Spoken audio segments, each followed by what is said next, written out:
Good morning everyone. In today's class we'll discuss about the GST law and procedure. But before discussing about the GST laws, first we'll discuss about the taxation structure in India. The first we'll discuss about the term tax. The taxes are compulsory contributions made by the persons to the government for social and economic welfare of the country. The taxes are the contribution which is done by every person, including natural person and artificial person. It is a compulsory contribution and it is made by the person to the government for social and economic welfare of the country. Taxes are an important source of revenue for the government. In other words, we can say that tax is nothing but money that people have to pay to the government, and that money is used by the government for providing public services. Now, in India, the taxes are majorly categorized into two types of taxes: direct tax and indirect tax. As name suggests, that direct tax is the tax paid by the person who is earning the income, and indirect tax is the tax which is collected by someone and it is paid to the government by someone. So, in case of direct tax, the person paying tax to the government directly bears the incidence of the tax. In case of indirect tax, the person paying tax to the government collects the same from the ultimate consumer. So, in this case, the incidence of tax is shifted to the another person. So, ultimately, the incidence of tax or the burden of tax is shifted to the consumer. The another difference, the direct tax is progressive in nature, means high rate of taxes for people having higher ability to pay. The persons who have higher income will pay higher taxes. In case of indirect taxes, it is regressive in nature. All the consumers equally bears the burden irrespective of their ability to pay. So, there is no relationship of ability to pay with the payment of tax. Every person will bear the same burden, and that's why it's regressive in nature. We can see here, in case of direct tax, burden of tax borne by the person himself. In case of indirect tax, burden of tax shifted to another person. If we talk about the direct taxes in India, under direct taxes we have income tax, and in income tax we can again it's divide personal income tax and corporate tax.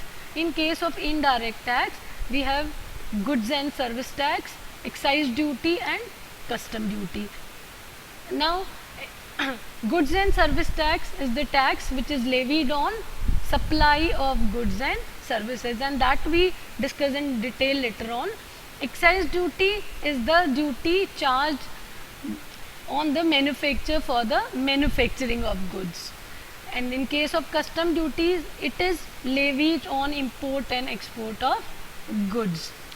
Now, since we are saying that tax is an important source of revenue for the government, now we can see that if the government is receiving 1 rupee, then goods 21 paisa government is getting from goods and service tax, 21 paisa from corporation tax, 19 paisa from borrowings, 17 paisa from income tax. From federal excise duty, government is getting 7 paisa, from custom 4.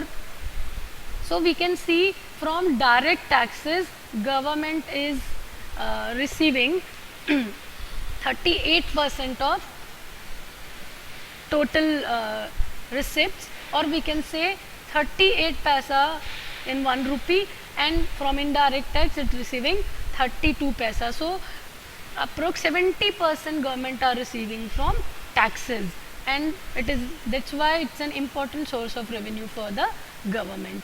If we talk about the features of indirect taxes, first, it is an important source of revenue of the government, since 70% of taxes government revenue is collected through tax. The second feature of indirect tax is indirect taxes are levied on commodities and services. It's levied on goods and services. In case of indirect tax, shifting of burden is there, means burden is shifted to another person. No perception of direct pinch, since indirect tax is levied on goods and services or both, so there is no pinch of direct hurting or no direct hurting to the taxpayer. Next, it is inflationary in nature, since indirect tax is imposed or charged on commodities and services, and it increases the price of the goods or services, and it increases the inflation. Indirect tax has wider tax base, since indirect tax is levied on all goods and services except few, so it has wider tax base, and we already discussed that indirect tax is regressive in nature, since the burden is equal for every consumer. Then next is why there is a huge change in the taxation structure of India, why government has replaced the previous taxes with the GST. There are some drawbacks, or we can say limitations of previous tax regime, and to overcome that or to remove the deficiency of previous tax regime, the new tax regime GST has replaced with previous tax regime. Now the first limitation of previous tax regime is multiple registration. In previous tax regime, there were different taxes were charged. In case of manufacturing, excise duty was levied. In case of import and export of goods and services, custom duty was levied. In case of services, service tax was levied. In case of intra-state sale, the VAT was charged, and in case of interstate sales, central sales tax was levied. So various taxes were levied in the previous tax regime, and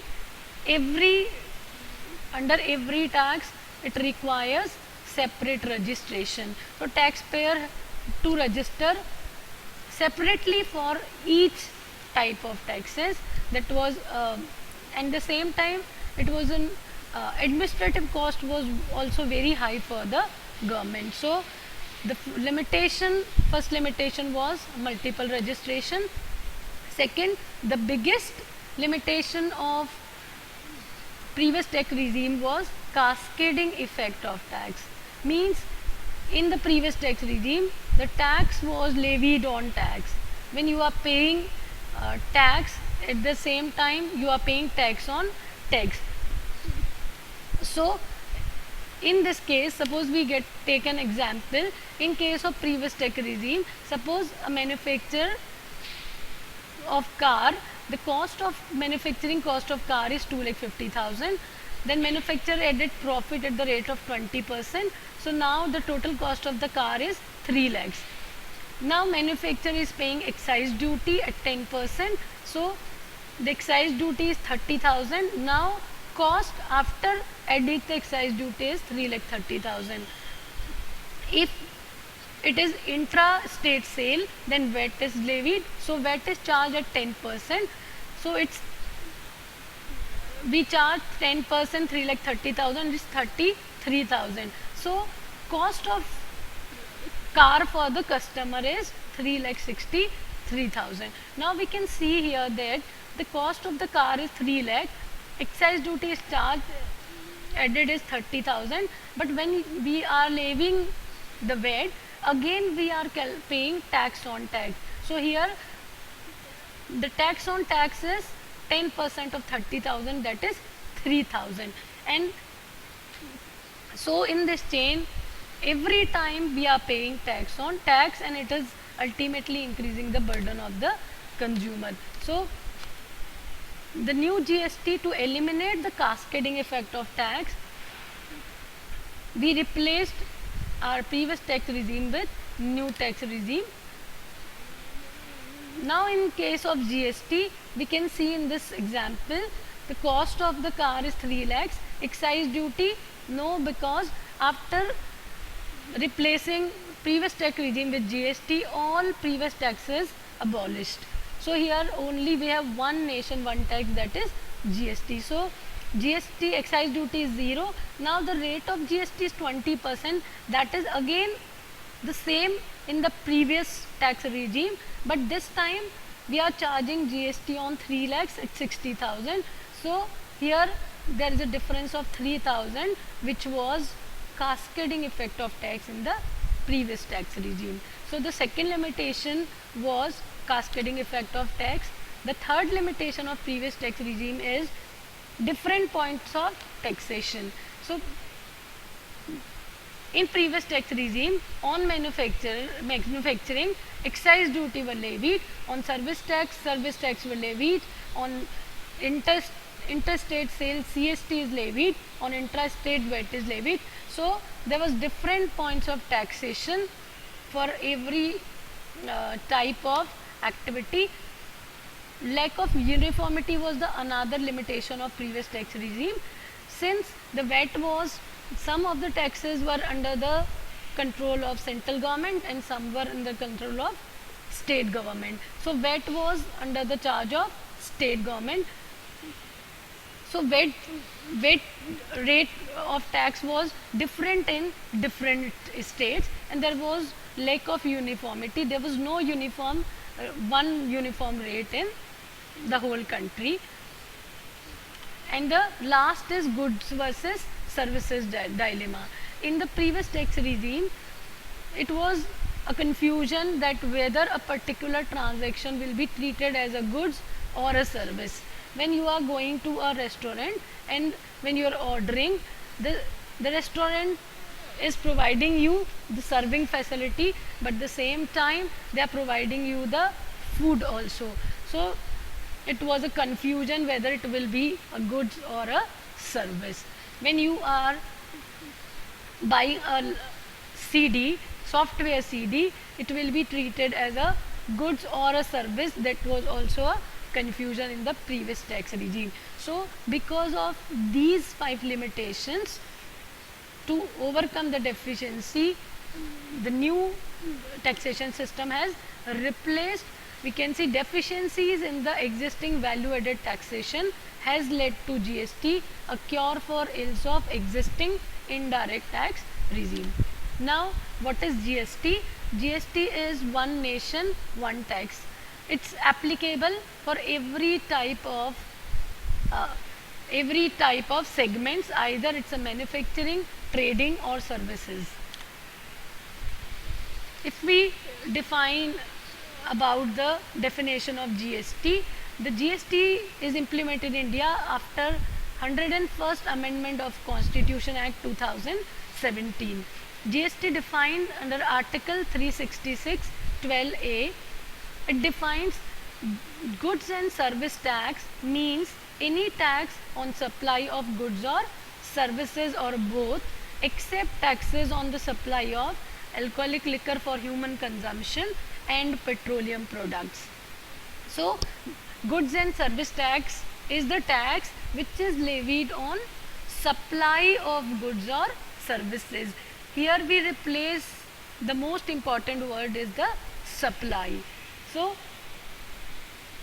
the tax on supply of goods or services or both, but there are some goods which are not included in the GST list and GST won't be levied on, that is alcoholic liquor for human consumption and 5 petroleum products: petrol, diesel, crude oil, natural gas and aviation turbine fuel. If we talk about the global scenario, France was the first country to implement GST in the year 1954, and within 62 years of its advent, about 160 countries across the world have adopted GST. And the reason of adoption of GST was the capacity to raise revenue in the most transparent and neutral manner. Yes, if we talk about the timeline of one nation, one tax system, it took a long journey. It's a long journey for implementation of GST in India. We are just discussing some of the major timeline. In 2000, the Vajpayee government begins talks on GST, and for that an empowered committee is also set up under the heading of Mr. Asim Gupta, Finance Minister of the West Bengal. So the talk of GST was started way back in 2000 itself. In 2003, a task force is formed under Vijay Kelkar to suggest the tax reforms. In 2004, Vijay Kelkar recommends replacing the existing tax regime with the GST. In 2006, in Budget 2006-7, Union Finance Minister Shri P. Chidambaram proposed implementation of goods and service tax by April 1st, 2010. In 2008, the Empowered Committee hands over a report on the roadmaps of GST in the country. In 2009, the committee represents a discussion paper on GST, welcoming debate. That time the Finance Minister Pranab Mukherjee announces the basic structure of GST. The deadline for implementing GST was 2010, but it postponed because Finance Ministry commences mission mode computerization of commercial taxes in states. In 2011, Congress party introduces Constitution Bill to implement GST. After protest by the opposition, that bill couldn't pass and is passed to a standing committee. In 2012, meetings held with the state finance minister, deadline for issues to be resolved set at 31st December 2012. And again in 2013 budget, Chidambaram makes provision for rupees 9,000 crore to compensate states for losses suffered due to GST. In 2014, Standing Committee clears GST bill, however lapses as Lok Sabha dissolves. Finance Minister Arun Jaitley introduces the Constitution Amendment Bill at the Lok Sabha. In 2015, again the new deadline for rollout of new tax regime set as April 1st, 2016. GST bill passed in Lok Sabha but not in Rajya Sabha. In 2016, Rajya Sabha passes the Constitution Amendment Bill. GST Council agrees on 4 slabs tax structure, 5, 12, 18 and 28%, along with an added cess on luxury as well as sin goods.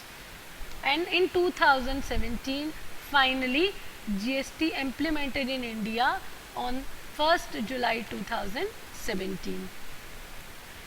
For working of the GST, for making all the laws relating to GST, Article 279A provides for constituting a council called GST Council within 60 days from the date of commencement of 101st Constitutional Amendment Act 2016. So, within 60 days, GST Council formed. The members of the GST Council are the Union Finance Minister as chairperson, the Union Minister of State in charge of Revenue or Finance. The another members are the Minister in charge of Finance or Taxation or any other minister nominated by each state government, and from those members, vice chairperson to be chosen. Then in case of GST Council meeting, the quorum is 1/2 of the total number of members of the Goods and Services Tax Council. The quorum is the minimum number of members required to start a meeting. So in case of GST Council meeting, the minimum requirement is 50% of the total number of members of GST Council. All decisions by a majority of not less than 3/4 of the weighted votes of the members present and voting. If any decision is to be taken in GST Council meeting, the majority, it should be approved by not less than 75% of the weighted votes of the member present at that meeting. Now the weightage of votes are, in case of central government, 1/3 of the total votes cast, and in case of state government, 2/3 of the total votes cast. The other roles of GST Council are, the GST Council is to be guided by the need for a harmonized structure of goods and services tax, and for the development of a harmonized national market for goods and services. The GST Council also to devise mechanisms to adjudicate disputes arising between the center and the states. Now we'll discuss about the framework of GST in India. In India, we have dual GST system. We have adopted the Canadian GST system. India, what do you mean by here dual GST? Means here both state and center concurrently imposed tax. So India has adopted a dual GST which is imposed concurrently by the center and states. The center and state simultaneously tax goods and services. GST is extended to whole of India, and it includes state of Jammu and Kashmir also. So we have a dual GST system. Now the second framework, we have 4 types of GST. In India, GST is a destination based tax applicable on all transactions involving supply of goods and services for a consideration. So GST is a destination based tax, and all transaction where supply is involved and the supply is made for a consideration, then GST will be levied. Now we have 4 types of GST.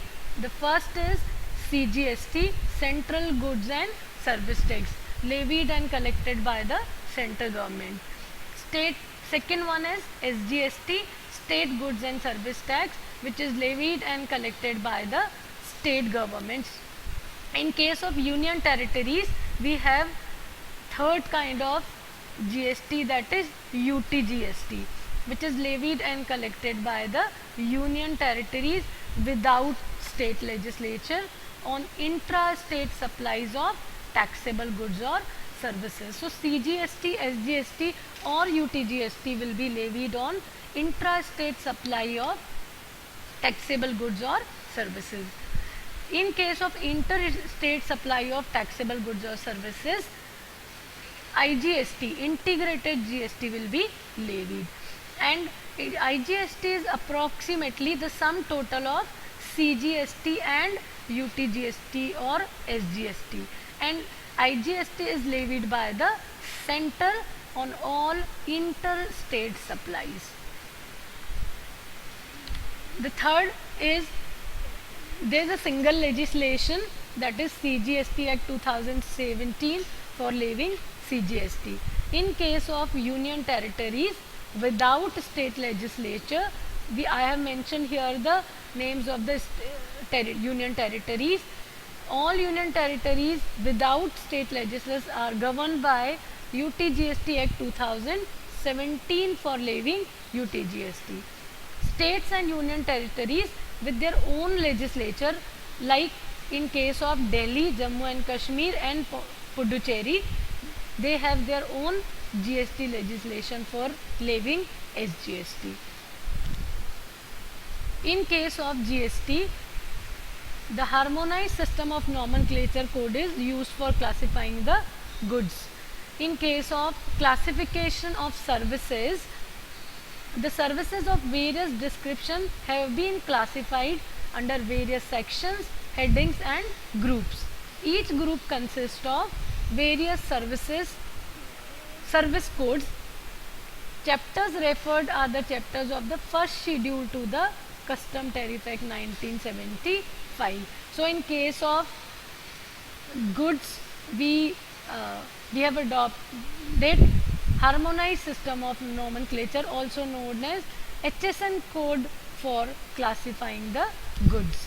In case of registration requirement under GST, every business is required to obtain registration in the state or union territory from where he makes the taxable supply if his aggregate turnover exceeds 40 lakhs during a financial year.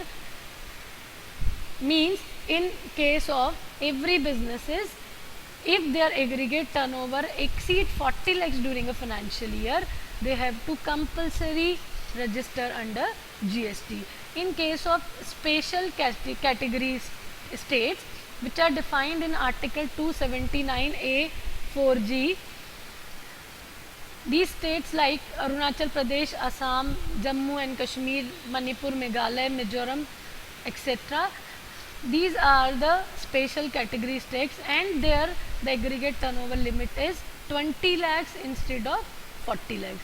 In case of GST registration for professional, it is required if the turnover exceeds 20 lakhs during a financial year. So for special category states and professionals, the registration threshold limit is 20 lakhs, and in case of businesses it is 40 lakhs. In case of then composition scheme in GST regime, for providing relief to small businesses making intra-state supplies, a simpler method of paying taxes and accounting thereof is also prescribed, known as composition levy. So to provide relief to the small businesses regarding the method of paying taxes and accounting, a scheme is offered to them. Those businesses or those small businesses who are doing only intra-state supply can opt for composition scheme. Exemptions: apart from providing relief to small scale businesses, the law also contains provisions for granting exemption from payment of tax on essential goods and services. Some essential goods and services are granting exemption for payment of GST. The next framework will discuss about the manner of utilization of ITC. That if you input tax credit, that in case of GST, GST is levied on supply of goods and services. So in this chain, the ultimate burden is shifted to the consumer. In this case, the previous supplier will get the credit of the tax which he has paid. So IGST can be utilized for payment of IGST first, then it can be utilized for CGST and SGST or UTGST. So IGST, credit of IGST can be utilized for payment of any one of the taxes. CGST, credit of CGST can be utilized for payment of CGST and IGST, but the credit of CGST can't be utilized for payment of SGST or UTGST. Then GST common portal, a common GST electronic portal, www.gst.gov.in, a website managed by Goods and Services Network, has been set by the government to establish a uniform interface for taxpayer and a common and shared IT infrastructure between the center and state. So it is a total online system, and we have only one platform for all services regarding GST is GST common portal, and it's www.gst.gov.in. The GST portal is accessible over internet and intranet by the tax officials. The portal is the single common portal for all GST related services. So now we have only one platform, GST common portal for GST related services. So GSTN network, the functions of GST network is it provides registration, it facilitates registration, filing of return, provide management information system reports to the center or state governments, accounting of fund transfer between central and state government, matching of tax payment details with authorized banks, and running the matching engine for matching reversal and reclaim of input tax credit. So all functions are performed by GST and GST network. There are the provisions of GSPs and ASPs. What are they? GSTN has selected certain IT and financial technology companies to be called GST Suvidha providers. GSPs develop applications to be used by the taxpayers for interacting with the GSTN. They provide the facility to the taxpayer in uploading invoices as well as filing of returns, and act as a single stop shop for GST related services. They also provide customized products to the taxpayer that addresses the needs of different segments of users of GSTN portal. GSPs may take the help of application service providers known as ASPs, who acts as a link between the taxpayer and the GSPs. You can see in this picture about the GST system, where it is totally linked with intranet, and the all parties related to GST is registered in this network. So you can see here you have tax return preparers, state tax authorities, Central Board of Excise and Custom, application providers or tax filing portal providers, income tax, customs, other departments, RBI, GST Council, GST and help desk. So this is overall our GST system. Then if we brief about the salient features of GST, we discussed just about the framework of GST. Now I am just briefing the features of GST in brief. The first, the GST would be applicable on supply of goods or services or both. It would be a single GST on any item, out of which 50% will go to the central government and 50% will go to the state government or union territory. The GST would apply on all goods or services or both, other than alcoholic liquor for human consumption and 5 petroleum products. GST, the most important feature of GST is it is a destination based tax or a consumption based tax. Means the tax would accrue to the state which has jurisdiction over the place of consumption, which is also termed as place of supply. Means that the revenue of that particular tax will accrue to that state where the goods are consumed or the final destination of the movement of that goods. Levied at all stages right from manufacture up to the final consumption, with credit of taxes paid at previous stages available as set-offs. The GST is levied at all stages from manufacture to the final consumer, and every time every supplier is getting credit of taxes paid at previous stages, and they can use that credit of GST for set-off. In nutshell, we can say that GST is a value addition tax, and the burden of tax is to be borne by the final consumer. In this way, it eliminates the cascading effect of tax. In case of GST regime, exports would be tax free and imports are taxed at the same rate as IGST. Integrated GST levied on interstate supply of like domestic product. So in case of imported goods, IGST will be levied as it levied on the other interstate supply. The next feature we have already discussed about the registration requirement. Then in case of threshold limit of registration requirement, it won't applicable on interstate supply or a person who is paying tax on reverse charge basis. What do you mean by this? That if any taxpayer is making interstate supply, then he has to register initially. The threshold limit of 40 lakhs won't be applicable on him. And if any taxpayer, I'm just briefing what is reverse charge, where supplier is not registered under GST, then recipient pay tax. So that is known as reverse charge basis. And in case of any taxpayer who is making interstate supply or paying tax on reverse charge basis shall not be eligible for threshold exemption.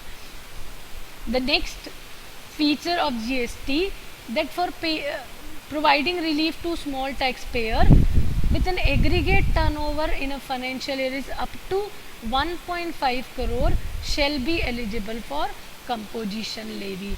Means that any taxpayer who is making only intra-state supply and his aggregate turnover in a financial year does not exceed 1.5 crore, then he can opt for composition scheme.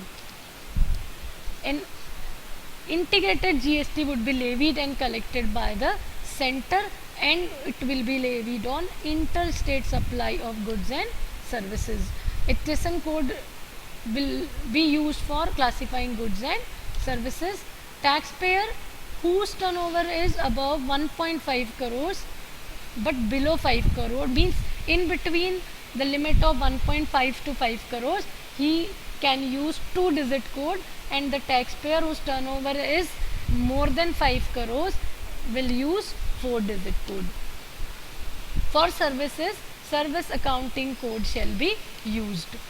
For exports and supplies to SEZ, special economic zones, zero rated supply will be treated, means the rate of tax will be zero. No tax is levied on export, but ITC related to supply shall be refunded to exporters. In case of exports and supply to SEZs, though the rate of tax will be zero, but the exporters will be eligible for input tax credit.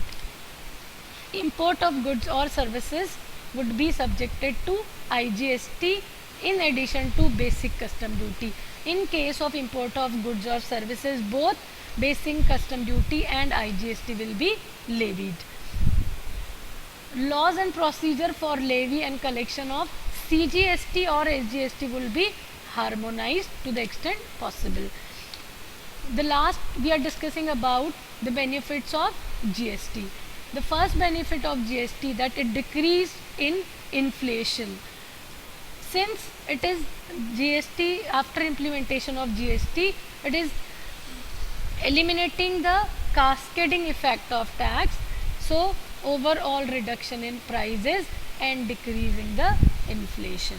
The second benefit of GST is ease of doing business. Since it's a common national market now and you have only one tax, a uniform tax in the whole country, so there is ease of doing business and they are providing some benefits like composition schemes to the small taxpayers. Third, the GST is helping in decreasing black transactions. GST is an online system and there is only one platform for GST. It is a self-regulating tax system and non-intrusive electronic tax system. So there is no physical appearance of taxpayer or the officials. The next benefit, in case of GST regime, the consumers are more informed than the previous tax regime. GST is a simplified tax regime.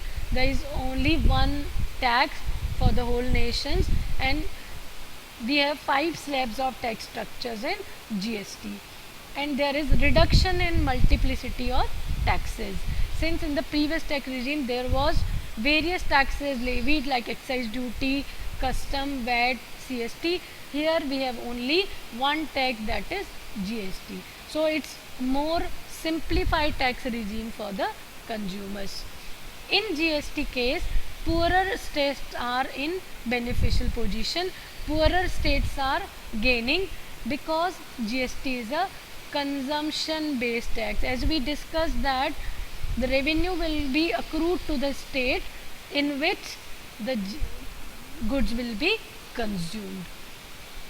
Then it is also helping in mission of Make in India.